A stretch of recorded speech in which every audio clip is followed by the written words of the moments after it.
بسم اللہ الرحمن الرحیم الحمد للہ وکفا وسلام علی عبادہ الذین اصطفى اما بعد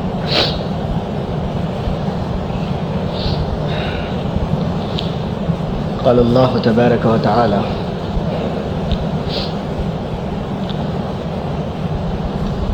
من المؤمنین رجال صدقوا ما عاهدوا اللہ علیہ فمنهم من قضى نحبه ومنهم من ينتظر وما بدلوا تبدیلا۔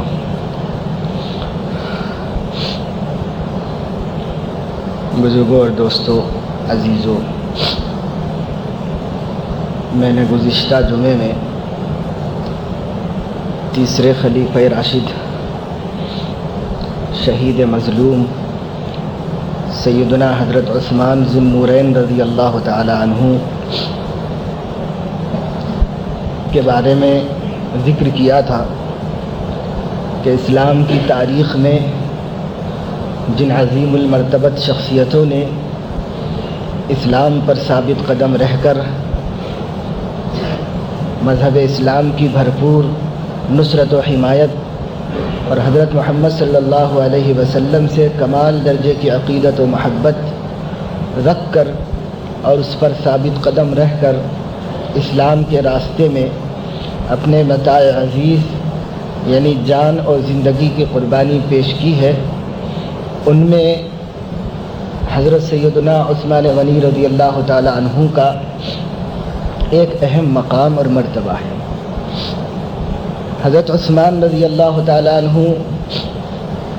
جیسا کہ میں نے پہلے بھی بتایا کہ رسول اللہ صلی اللہ علیہ وسلم سے متعدد رشتے رکھتے ہیں اور آپ کے قرابت دار ہیں۔ یوں قریشیون نسل ہیں اور عرب میں حسب نسب کی بڑی اہمیت ہے۔ نجیب الطرفین ہیں، والد اور والدہ دونوں جانب سے رسول اللہ صلی اللہ علیہ وسلم کے خاندان میں ملتے ہیں۔ ان کی والدہ عروہ بنت ام حکیم حضور علیہ السلام کے والد اور ان کے والدہ آپس میں ماموزاد اور پھوپھی زاد بہن بھائی ہیں۔ اسی وجہ سے حضرت عثمان غنی رضی اللہ تعالی عنہ رسول اللہ صلی اللہ علیہ وسلم کے بھانجے بھی ہوتے ہیں۔ جیسے سیدنا علی کرم اللہ وجہہ چچا زاد بھائی بھی ہوتے ہیں، داماد بھی ہوتے ہیں اور آپ ہی کے خاندان کے فرد فرید ہیں، ایسے ہی سیدنا عثمان غنی رضی اللہ تعالی عنہ رسول اللہ صلی اللہ علیہ وسلم کے بھانجے بھی ہوتے ہیں، بھائی بھی ہوتے ہیں اور رسول اللہ صلی اللہ علیہ وسلم کے داماد بھی ہوتے ہیں۔ نبی کریم صلی اللہ علیہ وسلم نے جب اسلام کی دعوت دی تو شروع زمانے میں جن لوگوں نے مذہب اسلام کو بغیر کسی قد و کاوش کے، بغیر کسی تحقیق و تفتیش کے اور بغیر کسی انتظار کے جنہوں نے آپ کی دعوت پر لبیک کہا، اسے قبول کیا، ان چند نفوس مبارکہ میں سیدنا حضرت عثمان غنی رضی اللہ تعالیٰ عنہ کی ذات بابرکت بھی شامل ہے۔ مورخین نے لکھا کہ 5ویں مسلمان ہیں حضرت عثمان غنی رضی اللہ تعالیٰ عنہ، یعنی بالکل ابتدا میں۔ پہلے مسلمان تو خدیجۃ الکبریٰ رضی اللہ تعالیٰ عنہ ہیں، پھر صدیق اکبر نے آپ سے ایک گفتگو میں ایک ہی مجلس میں اسلام قبول کیا۔ حضور صلی اللہ علیہ وسلم نے صدیق اکبر سے فرمایا، انہوں نے پوچھا تھا کہ میں کیا کروں مسلمان ہونے کے بعد، تو آپ نے فرمایا تھا کہ وہ کرو جو میں کرتا ہوں۔ حضور علیہ السلام نے پہلی وحی کے ساتھ غار حرا میں اپنی ایڑی کے ٹھوکر سے پتھر سے تھوڑا سا پانی نکلوایا تھا اور اس پانی کے کنارے بیٹھ کے وضو کیا تھا۔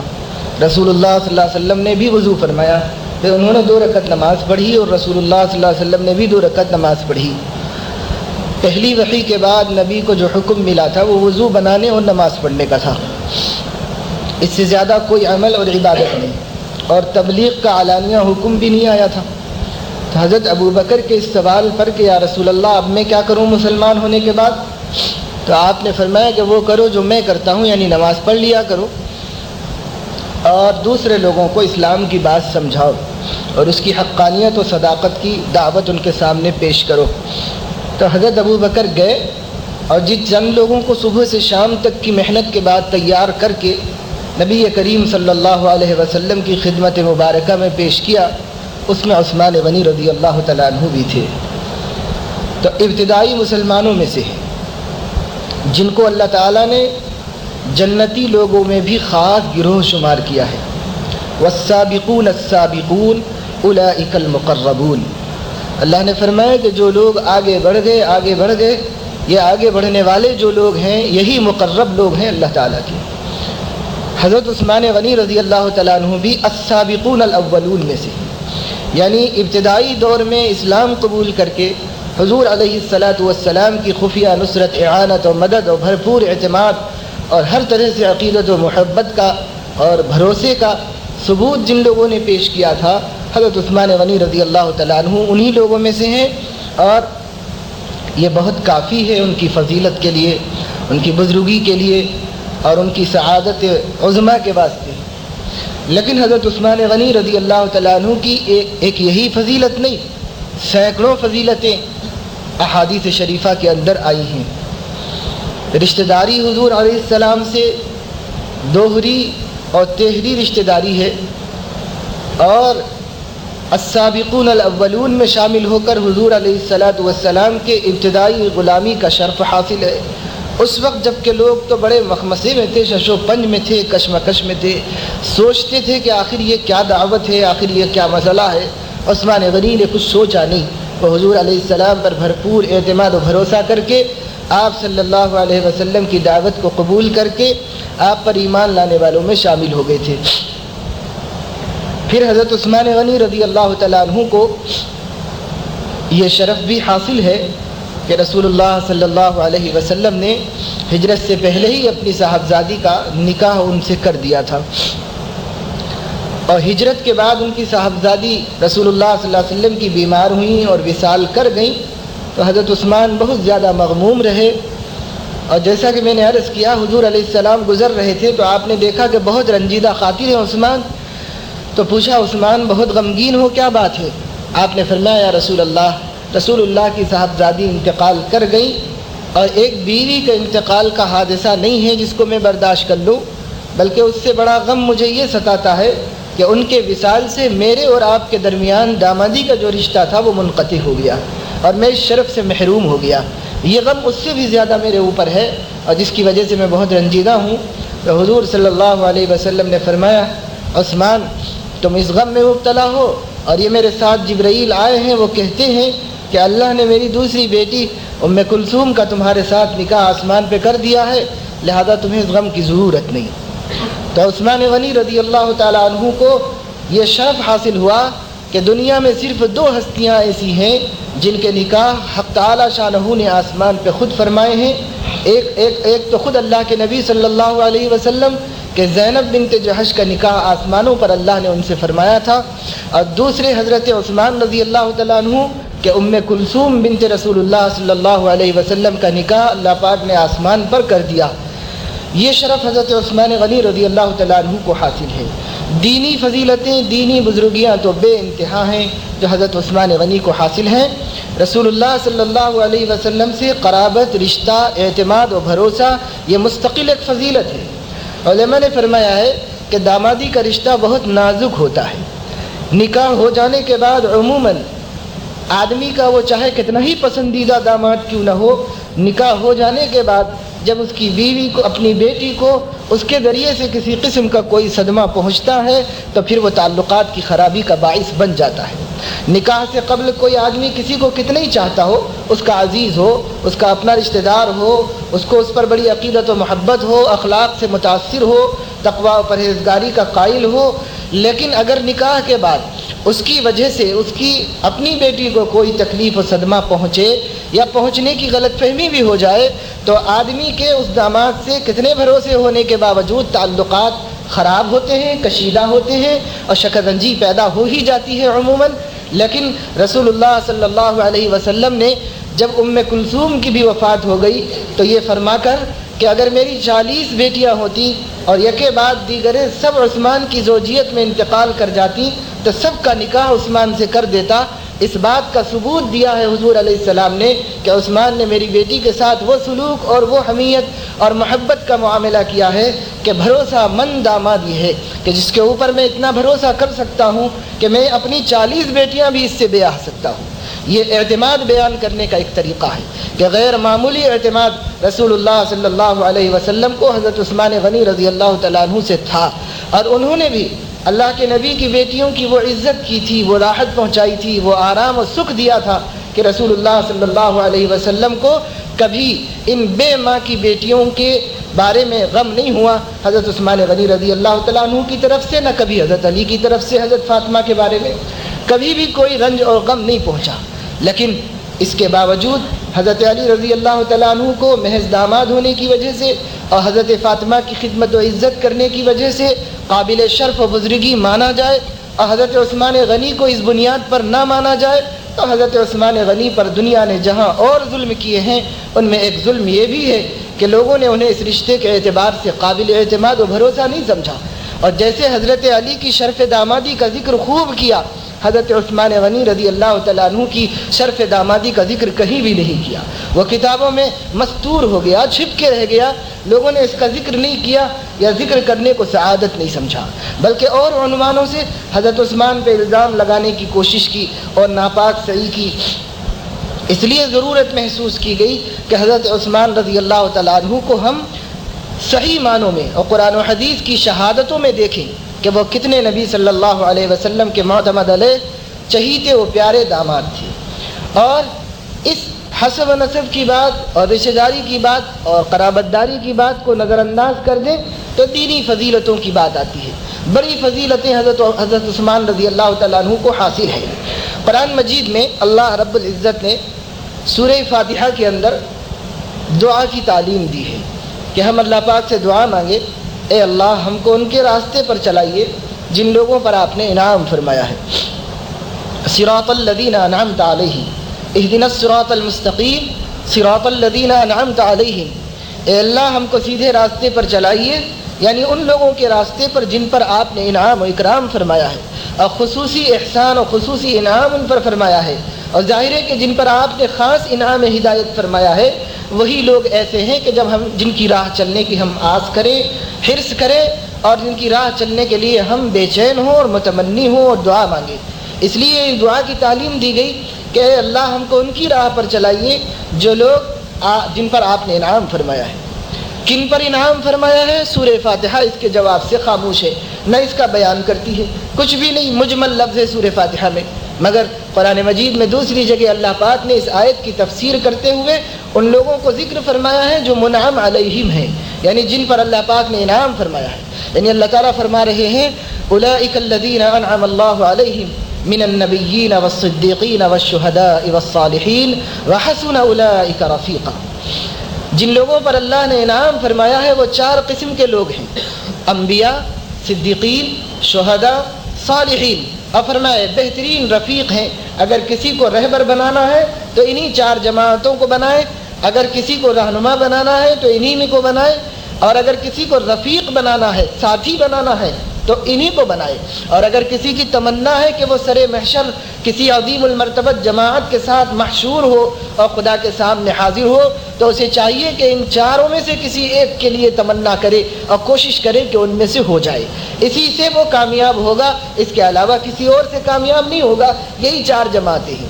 انبیاء کی جماعت، صدیقین کی، شہداء کی اور صالحین کی۔ اور یہ آپ کو معلوم ہے کہ نبی بننا اختیاری چیز نہیں، وہبی اور عطائی چیز ہے۔ کوئی آدمی کوشش کر کے نبی نہیں بن سکتا۔ نبی کریم صلی اللہ علیہ وسلم پر تو یہ عطا کا دروازہ بھی بند ہو گیا، اب اس کے بعد عطائی اور وہبی طور پر بھی اللہ تعالیٰ کسی کو رسول بنائیں گے نہ نبی، اور نہ نبی کا ذل و بروز و سایہ بنائیں گے، کچھ بھی نہیں بنائیں گے۔ نبوت کا جو مقام عالی ہے وہ حضرت محمد صلی اللہ علیہ وسلم کی بعثت کے بعد ہمیشہ ہمیشہ کے لیے ختم کر دیا گیا، اب دروازہ بند ہو گیا، کوئی نبی ہونے والا نہیں کسی بھی حیثیت سے۔ تو نبوت کا مرتبہ نہ پہلے سے انسان کے ہاتھ میں تھا اور نہ اب تو اس کا وجود ہی ختم ہو گیا، اس لیے کوئی آدمی نبی بننے کی آس تو نہیں کر سکتا اور اس کی حرص بھی نہیں کر سکتا۔ دوسرے نمبر پر ہے صدیقین، صدیق بننا، یہ ایک بہت عالی مرتبہ ہے۔ علماء فرماتے ہیں نبوت کے بعد سب سے عالی مرتبہ صدیقیت کا ہے، اور یہ سمجھنا غلطی ہے کہ صدیق صرف ایک ہی ہے جسے صدیق اکبر کہا جاتا ہے، یہ صحیح نہیں ہے، بلکہ صدیقیت کا ایک مرتبہ ہے، مقام ہے اللہ کے مقامات میں، اللہ کے بندوں کے مقامات میں ایک مقام ہے جو نبوت کے بعد سب سے اونچا مقام ہے۔ یہ ایسا مرتبہ ہے کہ اس مرتبے کو انسان اپنی محنت، کوشش، تقوی اور پرہیزگاری اور صفات عالیہ کے ذریعے حاصل کر سکتا ہے۔ ہم آپ بھی حاصل کر سکتے ہیں اگر اس راہ کو طے کریں اور اس مشقت کو برداشت کریں، ان مجاہدات سے گزریں جن مجاہدات سے گزر کے کوئی صدیق بنتا ہے۔ اس لیے صدیق ایک نہیں ہوتا، بلکہ صدیقیت کا ایک مقام ہوتا ہے جس پر ہزاروں لاکھوں نفوس فائز ہو چکے ہیں اور ہوتے رہیں گے قیامت تک۔ ہاں، اس میں ایک مقام ہے صدیقیت کبریٰ کا، اور وہ مقام حضرت ابوبکر رضی اللہ تعالیٰ عنہ کو حاصل ہو گیا، اور اس کے علاوہ کسی اور کو حاصل نہیں ہو سکتا۔ اسی وجہ سے ان کو صرف صدیق نہیں کہا جاتا، صدیق اکبر کہا جاتا ہے۔ وہ سب سے بڑے صدیق ہیں، یعنی مقام صدیقیت پر فائز ہونے والے صدیقین کے امام ہیں، اور ان میں سب سے بڑے ہیں، اور ان کے لیے ایک نمونہ ہے، اور ان کے لیے وہ ایک اسوہ ہے، اور باقی سب صدیق اکبر کے عکس کامل ہو کر کے وہ صدیقیت کے مرتبے پر پہنچ سکتے ہیں۔ تو صدیق کا مرتبہ سب سے اونچا ہے، اور حضرت ابوبکر رضی اللہ تعالیٰ عنہ اس کے سب سے بڑے فرد ہیں، اور اللہ پاک نے انہیں صدیق اکبر ہونے کا شرف عطا فرمایا ہے۔ اس لیے یہ بات طے ہے تمام امت کے نزدیک کہ انبیاء کی جماعت کے بعد مسلمانوں میں اور ایمان والوں میں اگر کوئی سب سے عالی مرتبہ اور خدا کا چہیتا ہے تو وہ حضرت ابوبکر رضی اللہ تعالیٰ عنہ کا ہے۔ اور صدیق اکبر رضی اللہ تعالیٰ عنہ کس طرح اس عالی مرتبے پر فائز ہوئے ہیں، تو قرآن مجید نے ان کی 3 صفتوں کو ذکر کیا ہے۔ سورہ واللیل میں اللہ رب العزت نے حضرت صدیق اکبر رضی اللہ تعالیٰ عنہ کی 3 صفات کا تذکرہ فرمایا ہے، جس سے ان کی مقام صدیقیت کی نشاندہی ہوتی ہے اور اس کی صفات کا اظہار ہوتا ہے۔ اللہ تعالیٰ نے فرمایا اما من اعطى واتقى وصدق بالحسنى۔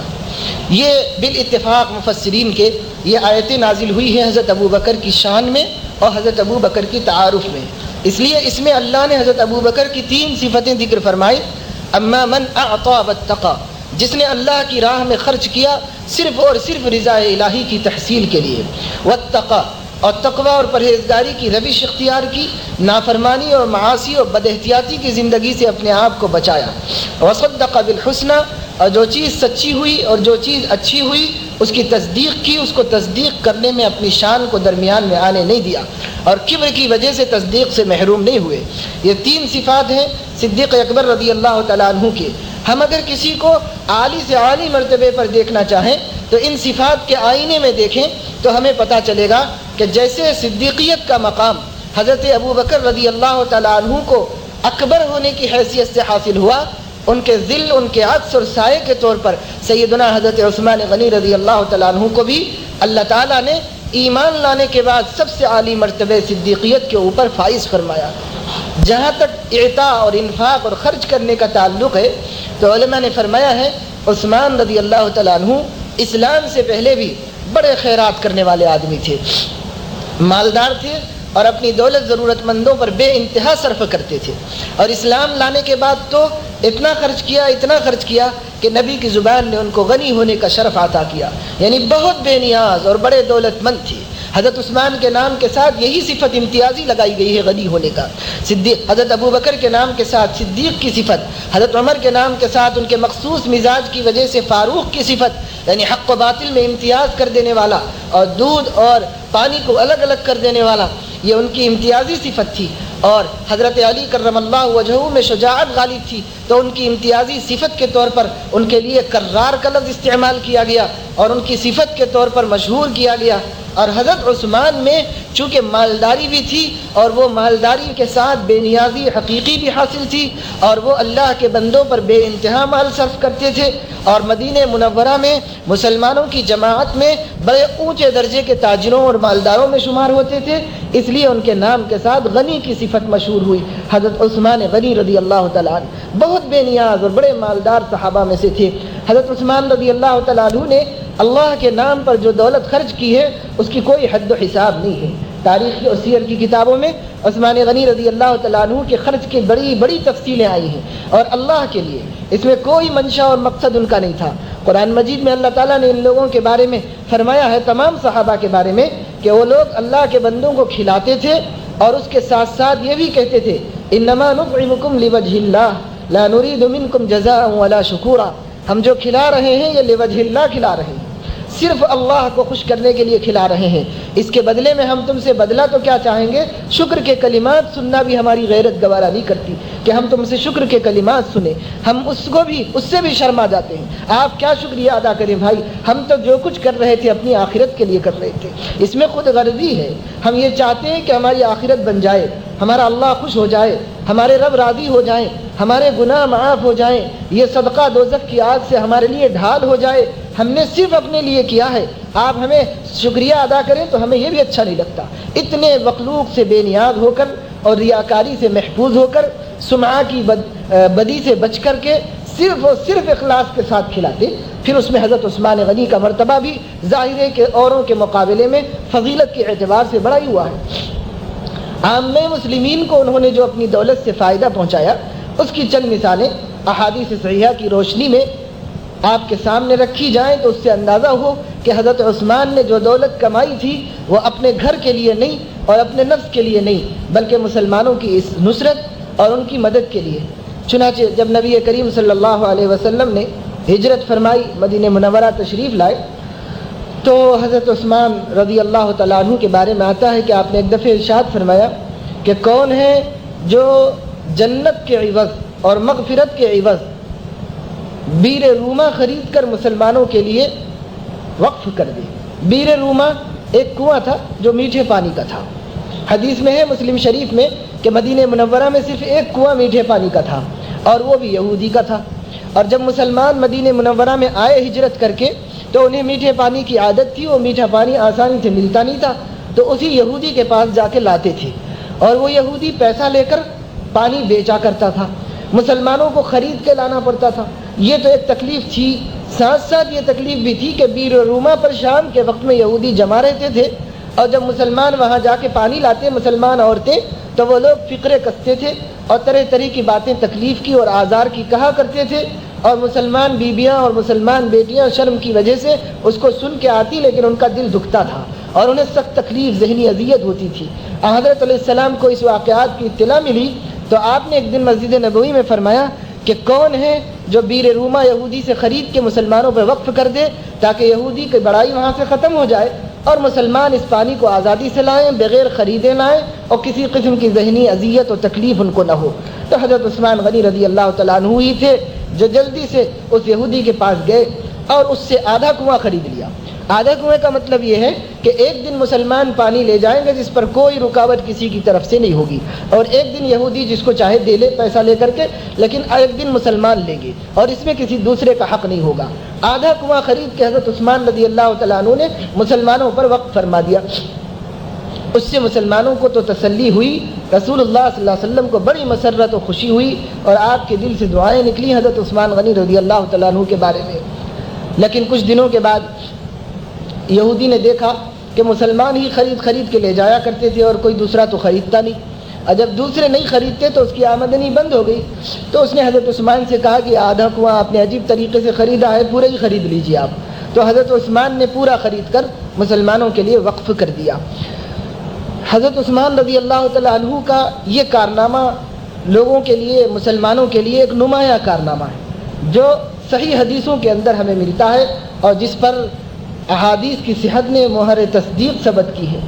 پھر رسول اللہ صلی اللہ علیہ وسلم اسلام کی دعوت کا کام کرتے رہے اور مسلمانوں کی تعداد بڑھتی رہی۔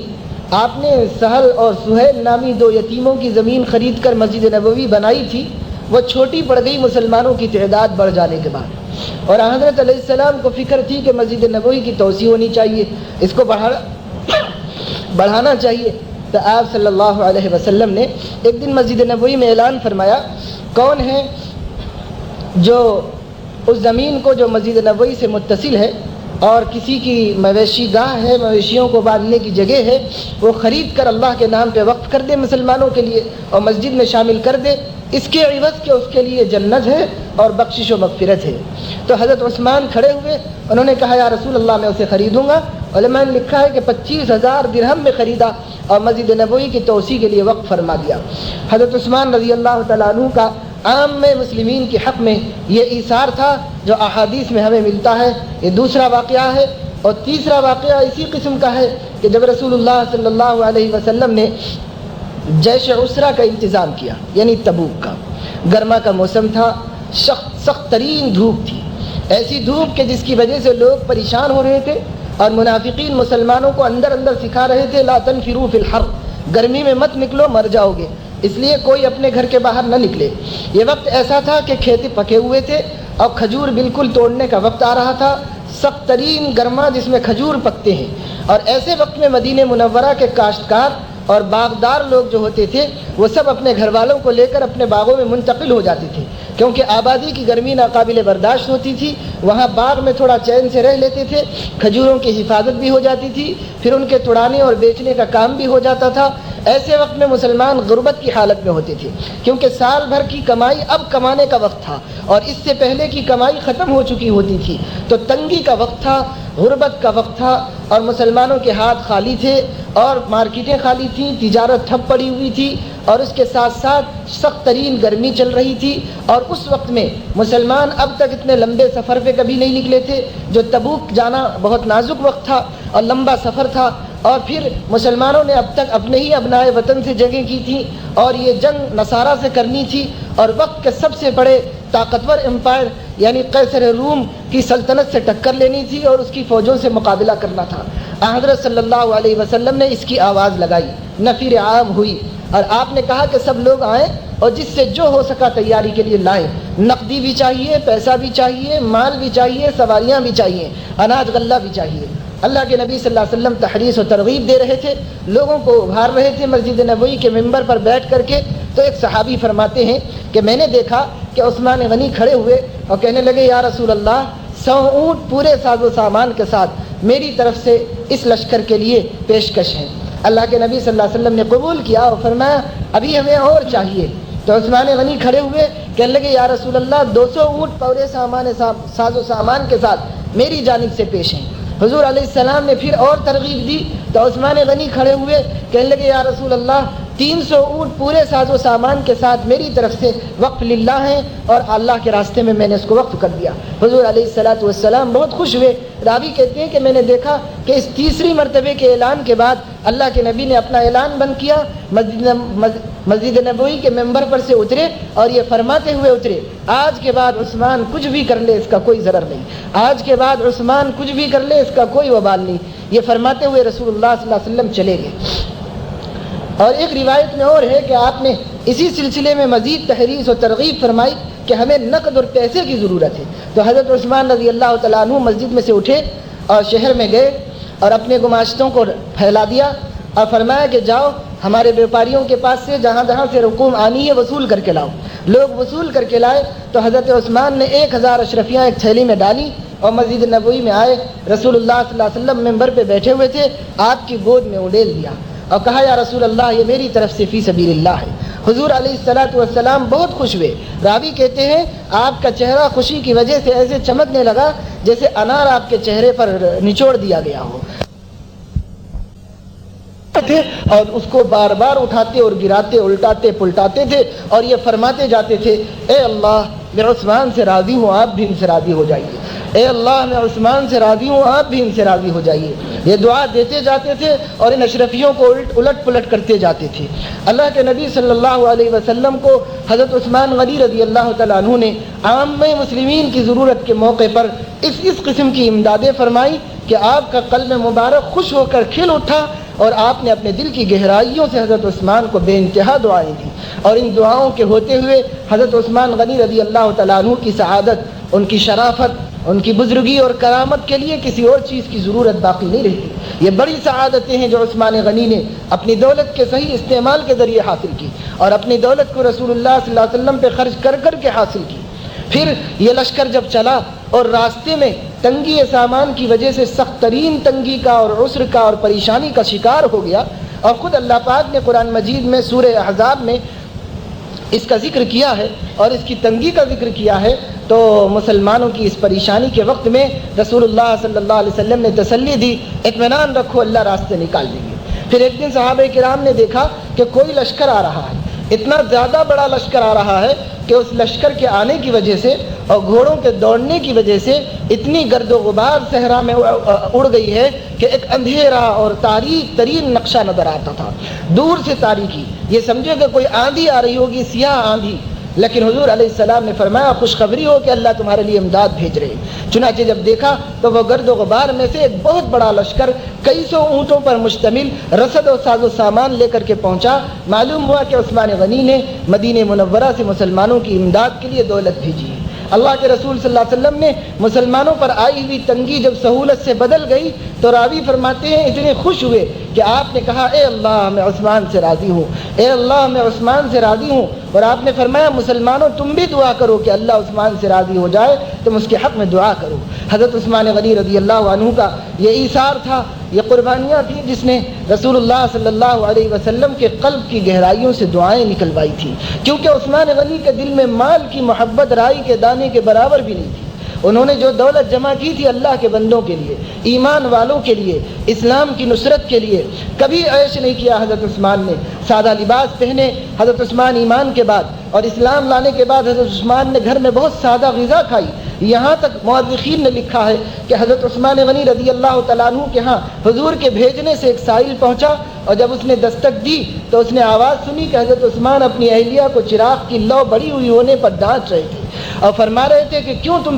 تیل کا اسراف کر رہی ہو، رات میں نہ پڑھنا ہے نہ کھانا ہے اور نہ کچھ کام کرنا ہے، تو بتی زیادہ کیوں جلا رہی ہو، اس کو تم نے چھوٹی کیوں نہیں کر دیا رات کے وقت میں۔ تو یہ ڈانٹ رہے تھے، تو سائل نے سوچا کہ یہ شخص جس آدمی کے بخل کا یہ حال ہے کہ اپنے گھر میں چراغ کی لو تیز ہونے پر بیوی کی گرفت اور ڈانٹ ڈپٹ کرتا ہے، یہ ہمیں کیا خیر خیرات کرے گا، تو لوٹ کے آ گیا۔ حضور نے فرمایا کہ کیوں آگے؟ انہوں نے کہا ایسا سنا تو آ گیا۔ فرمایا اللہ کے بندے سوال تو کر کے دیکھتا۔ پھر گئے، انہوں نے سوال کیا تو حضرت عثمان غنی نے اسی رات میں ان کو 300 درہم امداد کیے اور فرمایا یہ اپنی ضرورت میں خرچ کرو، کم پڑ جائے تو پھر آنا، پھر ہم مدد کر دیں گے۔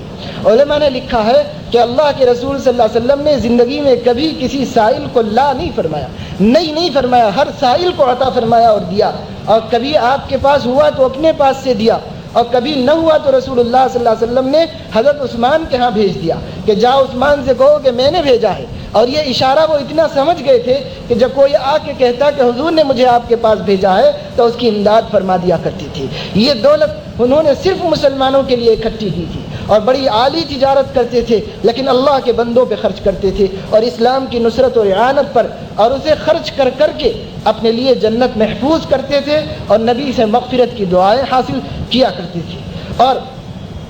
یہی نہیں بلکہ حضرت عثمان غنی رضی اللہ تعالیٰ عنہ نے دولت جو صرف کی اللہ کے رسول صلی اللہ علیہ وسلم کی ذات پر بھی بہت خرچ کی۔ ایک روایت میں شاہ ولی اللہ علیہ الرحمہ نے نقل کیا ہے، ایک روایت میں آتا ہے کہ ایک دن حضور علیہ السلام گھر تشریف لائے اور 4 دن سے رسول اللہ صلی اللہ علیہ وسلم نے کچھ کھایا ہوا نہیں تھا، بالکل بھوکے پیاسے تھے، اور حضرت عائشہ فرماتی ہیں ہمارے گھر میں 4 دن سے کچھ بھی نہیں، نہ پانی نہ کھجور اور دوسری چیزیں تو کجا۔ تو اللہ کے نبی نے مجھ سے کہا کہ عائشہ کچھ ہے کھانے کے لیے؟ تو میں نے عرض کیا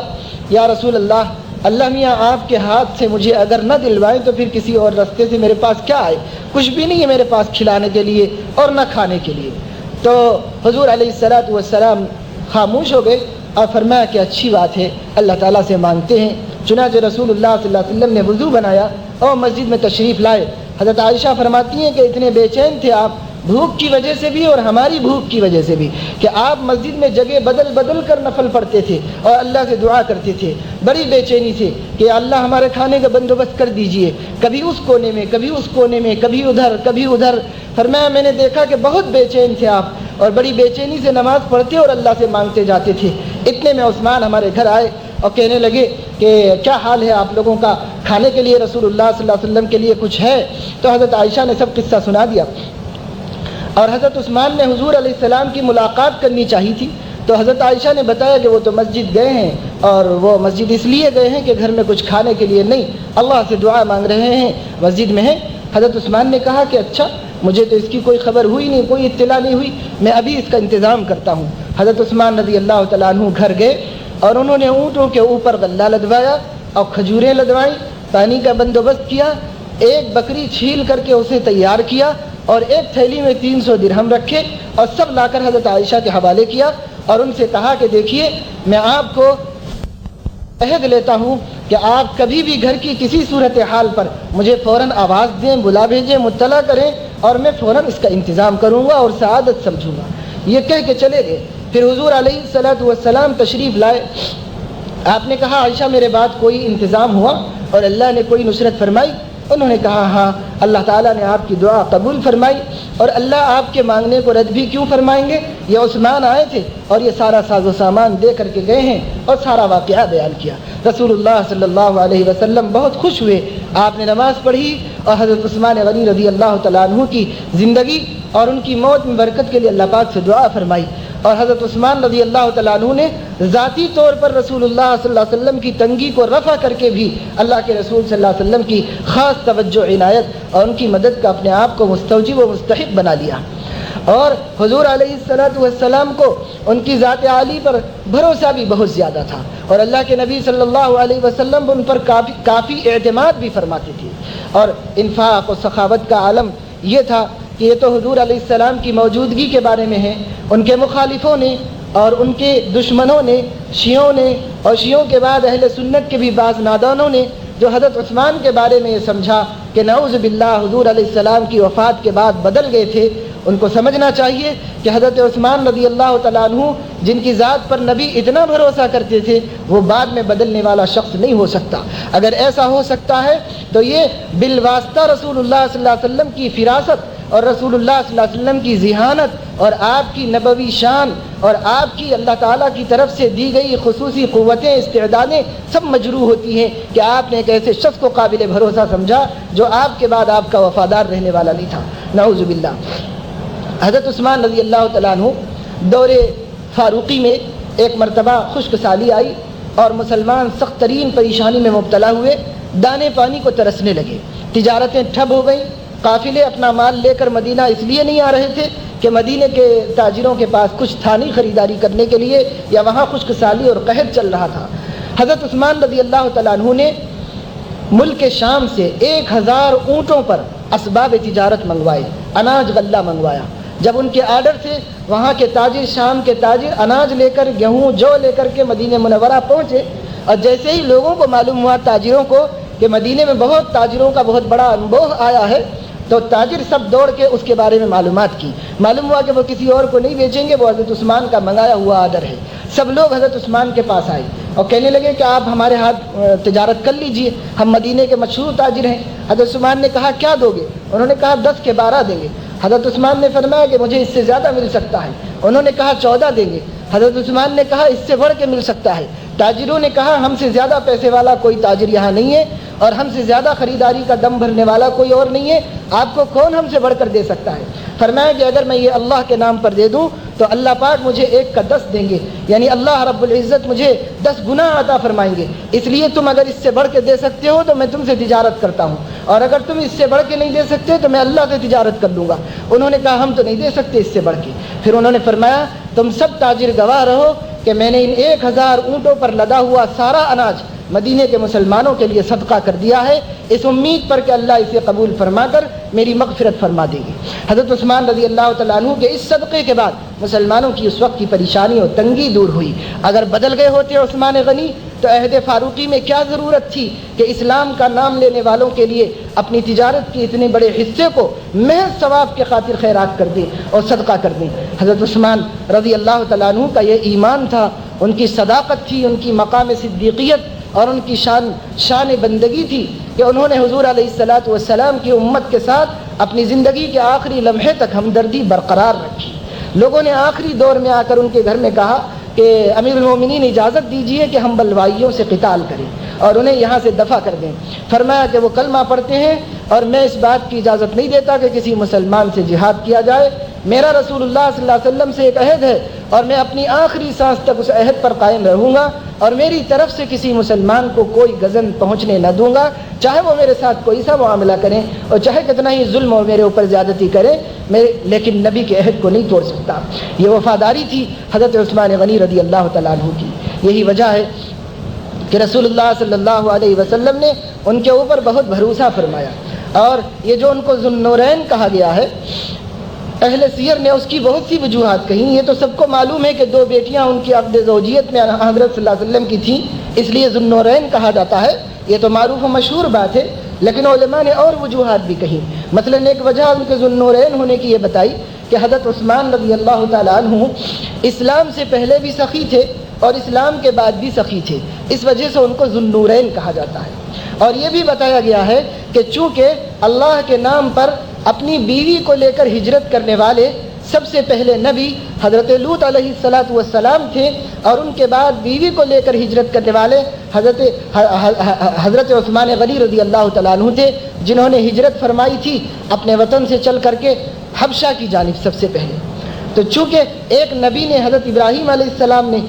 سب سے پہلے ہجرت فرمائی اہلیہ کو لے کر کے، اور اس کے علاوہ تاریخ میں کوئی مثال نہیں تھی کہ بیوی کو لے کر اللہ کے واسطے کوئی اپنا وطن چھوڑے. اس کے بعد دوسری مثال حضرت عثمان غنی رضی اللہ تعالیٰ عنہ کی تھی، اس وجہ سے ان کو ذو النورین کہا گیا، کیونکہ وہ شرف جو نبی کو ہجرت کا حاصل ہوا تھا وہ شرف حضرت عثمان غنی کو نبی نہ ہونے کے باوجود حاصل ہوا اور اللہ کی طرف سے ملا. اور ایک سبب علماء نے یہ بھی بیان کیا کہ سورہ کہف میں اللہ رب العزت نے 2 نمونے بیان کیے ہیں ایمان والوں کی.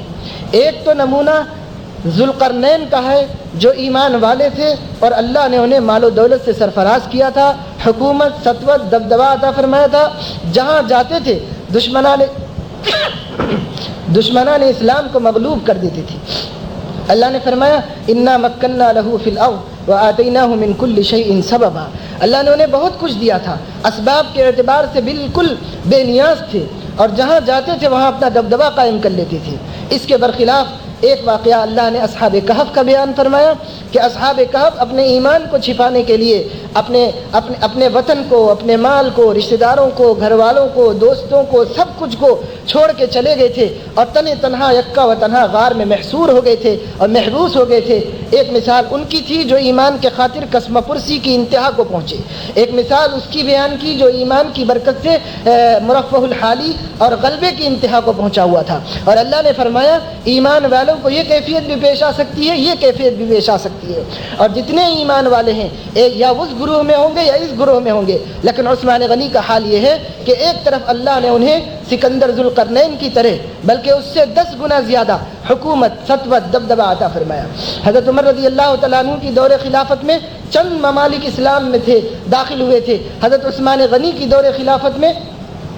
اسلامی حدود مکہ، مدینہ، شام، دمشق اور مصر وغیرہ سے آگے بڑھ کر کے افریقہ اور اس سے بھی آگے بڑھ کر کے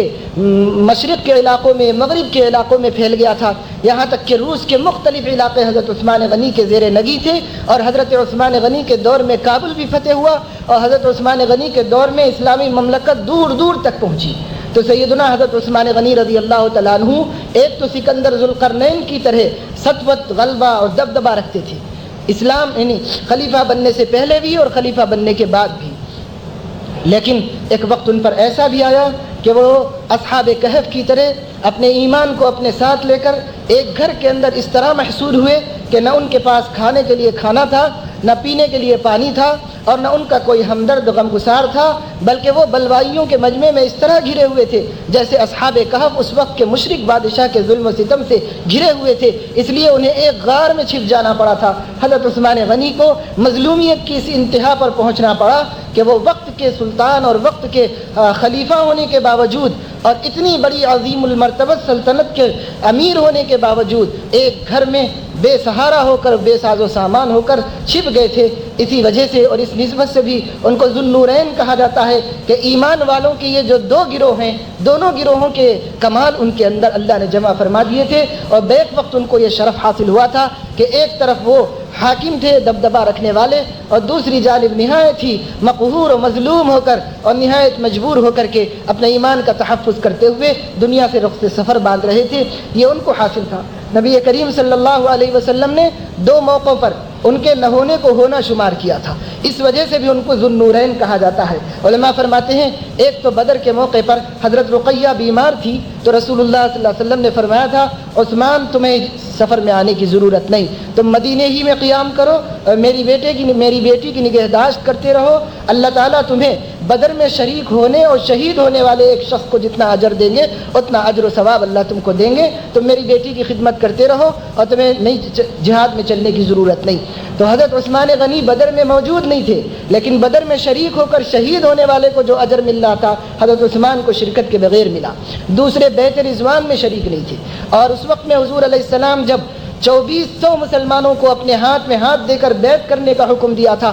قصاص عثمان کو لینے کے لیے، تو اس وقت میں آپ نے اپنا ایک ہاتھ رکھا اور پھر بایاں ہاتھ اٹھایا اور فرمایا کہ ھذا ید عثمان، یہ عثمان کا ہاتھ ہے، یہ کہہ کر آپ نے اسے شریک کیا۔ گویا حضرت عثمان کی طرف سے ید رسول اللہ نیابت کر رہا تھا اور اس بیعت میں شریک تھا، حالانکہ حضرت عثمان خود شریک نہیں تھے۔ اور یہ بیعت اس پر ہوئی تھی کہ حضرت عثمان کو رسول اللہ صلی اللہ علیہ وسلم نے بھیجا کہ مکے والوں سے بات کر کے آؤ کہ ہم عمرہ کرنے آئے ہیں، ہم عمرہ کر کے چلے جائیں گے بغیر کسی لڑائی جھگڑے کے۔ تو لوگوں نے حضرت عثمان کو قید کر لیا تھا، یرغمال بنا لیا تھا۔ پھر کچھ لوگوں نے خبر مشہور کر دی کہ عثمان شہید کر دیے گئے۔ اللہ کے رسول کو بہت غصہ آیا اور آپ نے فرمایا کہ تم لوگ عثمان کا بدلہ لینے کے لیے مشرکین سے جنگ کرنے کو میرے ہاتھ پر بیعت کرو۔ 2400 مسلمانوں نے بیعت کی۔ غور کرنے کا مقام ہے ایک مسلمان کا انتقام لینے کے لیے 2400 مسلمانوں کو اپنی جان دینے کا عہد کرایا رسول اللہ صلی اللہ علیہ وسلم نے۔ حضور علیہ السلام کی نظر میں عثمان غنی کا کتنا مرتبہ ہو اور کتنا مقام ہوگا کہ 2400 صحابہ کو جان دینے کا حکم دیا ایک عثمان کا قصاص اور بدلہ لینے کے لیے۔ یہ مرتبہ اور مقام حضرت عثمان کے علاوہ کسی کو حاصل نہیں ہوا۔ اور رسول اللہ صلی اللہ علیہ وسلم سے کچھ صحابہ نے جب حضرت عثمان کے آنے میں دیر ہو گئی تو یوں عرض کیا یا رسول اللہ عثمان بہت خوش قسمت ہیں، نامعلوم کتنی مرتبہ انہوں نے کعبے کا طواف کر لیا ہوگا۔ تو حضور علیہ السلام نے فرمایا ہرگز نہیں، میرے طواف کرنے سے پہلے عثمان طواف کر ہی نہیں سکتا اور میرے عمرے سے پہلے عثمان عمرہ کر ہی نہیں سکتا، مجھے یقین ہے کہ وہ میرا انتظار کرے گا۔ حضور علیہ السلام کا یہ جو اعتماد تھا حضرت عثمان غنی رضی اللہ تعالیٰ عنہ پر، اسی اعتماد سے اندازہ کر سکتے ہیں کہ وہ کتنے صادق الوعد اور کتنے عالی مرتبہ اور حضور کے کتنے معتمد علیہ پسندیدہ اور چہیتے تھے کہ حضور نے فرمایا کتنی ہی شرافت کا موقع مل جائے عثمان مجھے چھوڑ کے وہ شرف حاصل نہیں کرے گا۔ یہ اعتماد رسول اللہ صلی اللہ علیہ وسلم کا ان کی ذات کے اوپر تھا۔ غرض یہ ہے میرے دوستوں بزرگوں، حضرت عثمان غنی رضی اللہ تعالیٰ عنہ کی یہ شرافتیں ہیں، بزرگیاں ہیں اور ان کی سخاوتیں ہیں اور ان کی داد و دہش ہے، وہ حضور علیہ السلام نے، جس سے ان کے بارے میں آپ اندازہ کر سکتے ہیں کہ نبی کے معتمد علیہ ہیں اور بڑی بڑی بزرگیوں کے حامل ہیں۔ حضرت عثمان رضی اللہ تعالیٰ عنہ کو لوگوں نے یعنی شیعوں نے تو بدنام کیا ہی، سنیوں نے بھی بدنام کیا۔ ہمارے آخری دور کے اندر بعض اہل قلم میں سے ایک اہل قلم نے اتنی زبردست تنقیص و توہین حضرت عثمان غنی رضی اللہ تعالیٰ عنہ کے بارے میں کی کہ اس سے شیعوں کے جی خوش ہو گئے۔ خلافت و ملوکیت لکھ کر مودودی صاحب نے حضرت عثمان غنی پر 12 الزام عائد کی۔ ان 12 الزامات کو جو حضرت عثمان غنی رضی اللہ تعالیٰ عنہ نے مسجد نبوی میں کھڑے ہو کر اس وقت الزام عائد کرنے والوں کے سامنے صفائی پیش کی تھی اور حضرت علی نے اس کی شہادت دی تھی کہ بلا شبہ اس میں سے کوئی ایک الزام بھی عثمان غنی کے اوپر نہیں لگایا جا سکتا۔ جن الزامات کو حضرت عثمان غنی نے اپنی زبان سے خود صفائی پیش کی ہے، انہی 12 الزامات کو خلافت و ملوکیت میں مودودی صاحب نے عائد کر کے حضرت عثمان غنی کے اوپر بہت کچھ کیچڑ اچھالا ہے۔ لوگوں کو اپنی عقیدت و محبت سے کوئی آدمی کتنا ہی اچھا لگے، ہمیں حضرات صحابہ کرام سے زیادہ محبوب کوئی اور نہیں ہے، اور حضرات صحابہ کرام سے زیادہ اگر کسی کو کوئی اپنا لیڈر، اپنا عالم، اپنا مفکر، اپنا امام محبوب ہے تو وہ حضور علیہ السلام سے دور ہے، اس لیے کہ حضور علیہ السلام نے فرمایا کہ جس نے صحابہ سے محبت کی اس نے مجھ سے محبت کی، جس نے صحابہ سے بغض رکھا اس نے مجھ سے بغض رکھا۔ کیا اگر مودودی صاحب کوئی بہت بڑے صاحب قلم ہوں اور دوسری طرف عثمان غنی کی ناموس اور عزت کا مسئلہ ہو تو اپنے آدمی ہونے کی وجہ سے یا وقت کا بڑا عالم ہونے کی وجہ سے کیا حضرات صحابہ کرام کی عزت کو یوں ہی چھوڑ دیا جائے گا کشمکش کا شکار کر کے؟ اگر چھوڑ دیا جائے گا تو ان مصری بلوائیوں میں جو حضرت عثمان کا گھر گھیر کے مظلومانہ طور پر ان کو شہید کرنا چاہتے تھے اور ہم میں کیا فرق ہوگا؟ دونوں میں کوئی فرق باقی نہیں رہے گا۔ جیسے وہ ظالم تھے حضرت عثمان پر، ایسے یہ ظالم ہے حضرت عثمان پر۔ پر جنہوں نے آج 1500 برس کے بعد ان کے ظلم کو کم کرنے کے بجائے ان کے مظالم میں اضافہ ہی کیا ہے اور ان کی روح مبارک کے صدمے میں کچھ بڑھایا ہے، گھٹایا کچھ نہیں ہے۔ تاریخی حقائق اس کو کہنا تاریخ کو مسخ کرنا ہے، یہ تاریخی حقائق نہیں ہے تو دشمنوں کے الزامات ہیں جو سیدنا عثمان غنی جیسے صاف ستھرے بے غبار کردار کے اوپر لوگوں نے لگائے تھے۔ اس لیے میرے دوستوں بزرگوں، ہمیں چاہیے کہ ایسے لوگوں کی وجہ سے اور ان کتابوں کی وجہ سے دیکھا یہ جا رہا ہے تعلیم یافتہ ایک طبقہ اپنے دل کے اندر حضرت عثمان غنی سے ایک گنا شکایت رکھتا ہے اور ایک گنا ان سے دوری محسوس کرتا ہے، اور یہ دوری یاد رکھیے کہ ہمارے حسن خاتمہ کے راستے میں بڑی رکاوٹ بن جائے گی۔ اس لیے ہمیں چاہیے حضرات صحابہ کرام سے قلوب کو صاف ستھرا کریں، ان کے عالی مرتبوں کو معلوم کریں اور ان کے مقدس مقام کو جانیں پہچانیں اور اس مقدس مقام کے قائل ہوں۔ یہی وہ مقدس وسیلہ ہے جس وسیلے سے آج ہم اور آپ مسلمان ہیں۔ اگر ہم اس مقدس وسیلے کو مجروح کریں گے ہمارا اسلام ہمارا ایمان بھی مجروح ہوگا۔ اللہ تعالیٰ اپنے فضل و کرم سے ہمیں توفیق نصیب فرمائے کہ اہل السنت والجماعت کے صاف ستھرے اور نکھرے عقیدوں پر ہمیں قائم رکھے، اسی پر دائم رکھے اور اسی پر ہماری موت ہو۔ وآخر دعوانا الحمد للہ۔